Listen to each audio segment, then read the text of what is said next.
আসসালামু আলাইকুম, কেমন আছেন সবাই? আশা করি সবাই ভালো আছেন।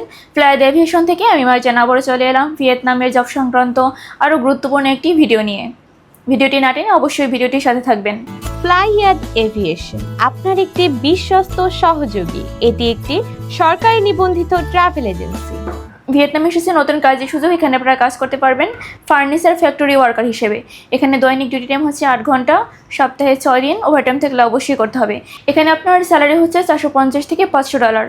এখানে থাকা, কোম্পানির খাবার খরচ নিজেকে বহন করতে হবে। আর এই পুরো প্রসেসিংয়ের জন্য আমরা সময় আছি মাত্র 2 মাস। 2 মাসের মধ্যে আপনার ভিসা হবে ইনশাআল্লাহ। প্রিয় দর্শক, চলুন এবার জেনে আসি ভিয়েতনামে অ্যাপ্লাই করতে আপনি কী কী ডকুমেন্টসের প্রয়োজন হচ্ছে। প্রথমত লাগবে আপনার পাসপোর্ট, যার মেয়াদ অবশ্যই 2 বছর হতে হবে। এনআইডি কার্ডের ফটোকপি, এর পাশাপাশি পাসপোর্ট সাইজের 6 কপি ছবি, যার ব্যাকগ্রাউন্ড সাদা, অবশ্যই ল্যাব প্রিন্ট হতে হবে। পুলিশ ক্লিয়ারেন্স, তবে সেটা অ্যাপ্রুভাল আসার পরে। তো এই অল্প কিছু ডকুমেন্টস হলেই কিন্তু আপনি জমা দিতে পারছেন আপনার মূল্যবান ফাইলটি আমাদের ফ্লাইয়াদ এভিয়েশনে। তো আর দেরি না করে এখনই যোগাযোগ করুন আমাদের স্ক্রিনে দেওয়া নাম্বারে, অথবা চলে আসুন আমাদের ফ্লাইয়াদ এভিয়েশন অফিসে। আজকে ভিডিওটি এই পর্যন্তই। দেখা হবে অন্য কোনো ভিডিওতে অন্য কোনো দেশ সম্পর্কে। আর ততদিন পর্যন্ত সবাই ভালো থাকবেন, সুস্থ থাকবেন, আর অবশ্যই লাইক, কমেন্টস, শেয়ার করে আমাদের পাশে থাকবেন। আল্লাহ হাফিজ।